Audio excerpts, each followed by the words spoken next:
I mean, we came very close to losing our democracy. And Congressman Jim McGovern says that's something he thinks about every day. It was a clear, cool December night when we visited McGovern in Washington.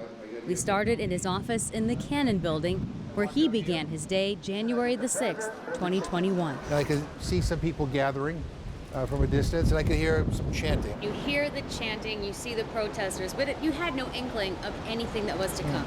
I know. I just thought it was, Trump supporters who were upset with the election results, but I didn't expect it to be violent, and I certainly didn't expect them to infiltrate the Capitol.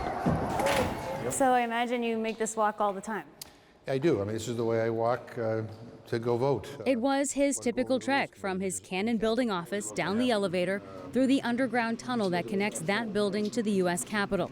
McGovern was expecting a typical, though high-profile, vote to certify the Electoral College votes for then-President-elect Joe Biden. The gentleman is recognized for 5 minutes. The proceedings were underway when suddenly Speaker Nancy Pelosi was asked to leave the House floor. And at some point, the Speaker turns to you and says what? So she sends her aide over to me and asked if I could temporarily relieve her in the Speaker's chair. Passed me and said, "Thanks for doing this, I'll be right back."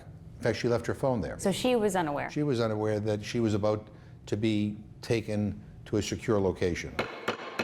The House will be in order. Now, in the Speaker's chair himself, McGovern, too, had no idea what was unfolding on the Capitol steps. I was getting texts from my daughter, like, "Why are you there?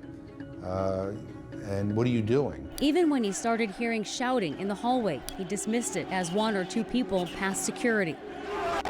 Eventually, security told him to bring the session to a close, saying it's no longer safe to be in here. And the chair declares the House in recess. What went through your mind in that moment? It just never, ever occurred to me, in my wildest imagination, that a group of rioters and terrorists would infiltrate this building in such large numbers. It just never did.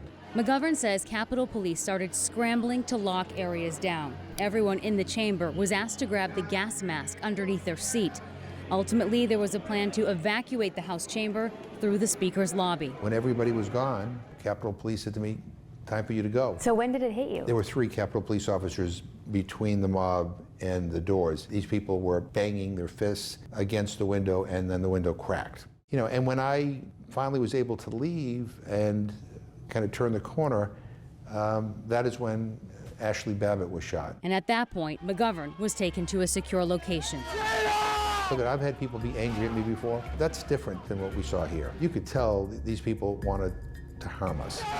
If we don't acknowledge the truth, if there's no accountability, this could happen again. We had an election that was stolen. Truth has been debated ever since the day of the January 6th riots. What we need to determine was it incompetence or entrapment that brought him into the Capitol that day, and that's being, I think, flushed out now. Adam Lang of Brewster runs a group called United Cape Patriots. Taking our country back. He was not in Washington on January the 6th, but helped organize members attend the so-called Stop the Steal rally that was there in support of former President Donald Trump. No one's been charged with insurrection.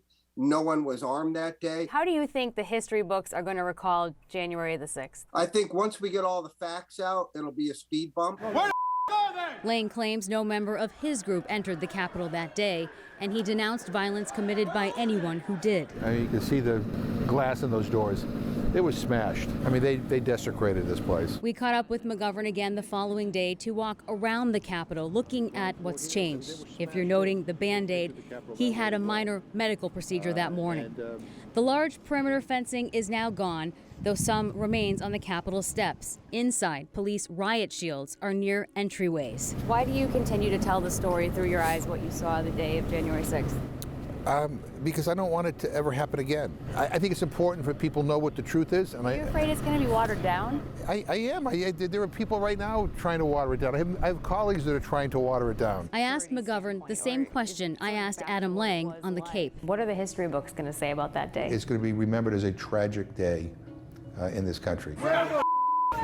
But history's not completed yet, right? It's whether we get beyond what happened on January 6th or whether that's a precursor to worse things yet to come. Our democratic institutions are worth fighting for. Our democracy is worth fighting for.